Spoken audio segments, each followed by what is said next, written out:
How Altiove was created. The Altiovian creation myth, Part 2.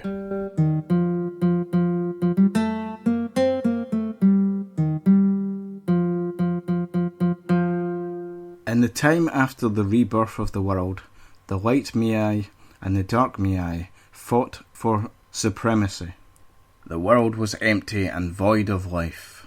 There was no land, only a great ocean which swirled and boiled with the turmoil of the gods' never-ending battles.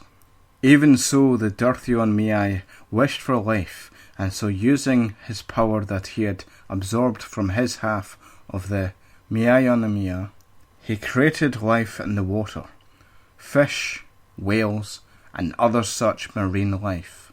This angered the Urguoro Meai, who then caused the sea to explode with fire and magma.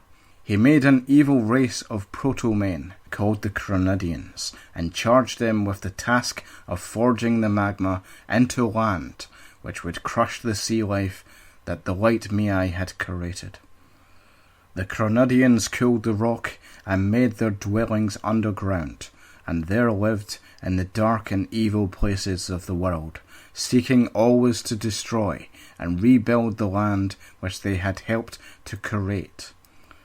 This newly forged rock became the land of Altiove.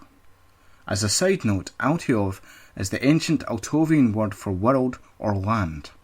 The ancient Altiovians appear to have not known of any other continents or cultures other than their own, and seem to have assumed that there was no other land beyond the sea. So Altiove, world, land, it's all the same thing, as far as they're concerned. When the Urguoro saw that the Cronidians had created the rock, he was pleased. But then he became enraged again when he saw that the sea simply poured forth from all directions to the end of the world, while his rock remained a small thing in the middle of it. Then the Durtheon happily painted the rocks with pretty shades of green and dotted the green with spots of various colours. The light green shades became grasslands, and the darker shades of green became lush forests. The coloured dots became flowers, and the land became alive with beautiful flora of all kinds. The Urguoro tried to drown this new green world by stabbing the sky ocean with his Meaiatta, and made it cry with a drowning flood of flowing tears.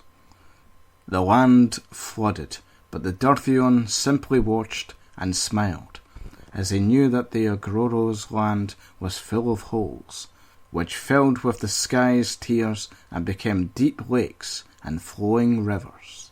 The Durtheon's plants and trees learned to drink the sky water and grow strong from it.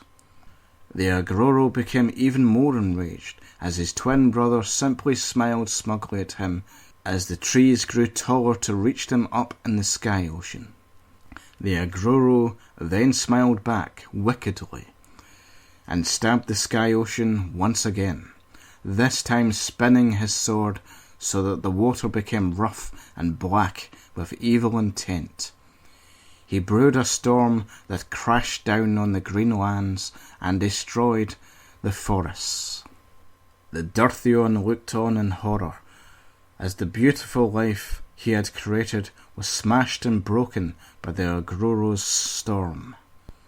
The sky ocean was angry with how it had been used by the Urguoro to destroy the Durtheon's creation, for it was the Durtheon which had created the sky ocean.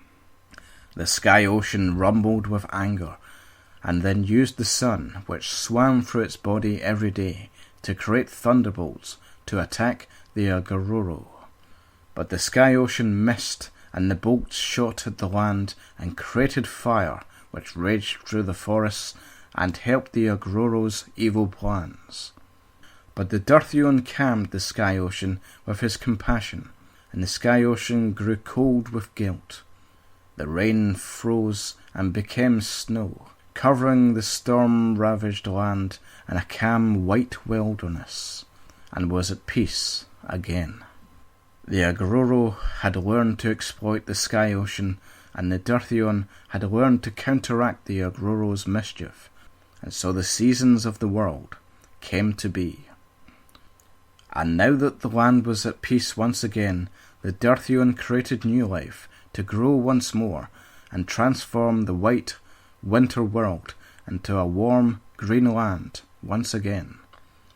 But this time he also created new life forms that could move about as freely as he and his brother could. These he called animals, and soon the animals filled the land in wondrous abundance and variety. The Urguoro, still mad with hate for all life, continued to plague the land with his storms and destroy all the Durtheon would create. The Urguoro created death in a variety of forms, as abundant and as varied as all the Durtheon's life forms. He created sickness to kill all life, and then he created stinging insects and beastly animals to prey on the Durtheon's creations. For years the struggle of life and death went on, and the Durtheon began to tire of the struggle. And so finally the Durtheon created one last form of life to aid him in his struggle against his evil brother. He created a form of life which could learn and adapt as he could to his brother's evils. This new life he called man. That is the end of part 2 of the Altiovian creation myth. Thank you very much for listening, and I hope you've enjoyed. I hope that you'll also come back for the third and final part, the first men of Altiove. Until then, farewell.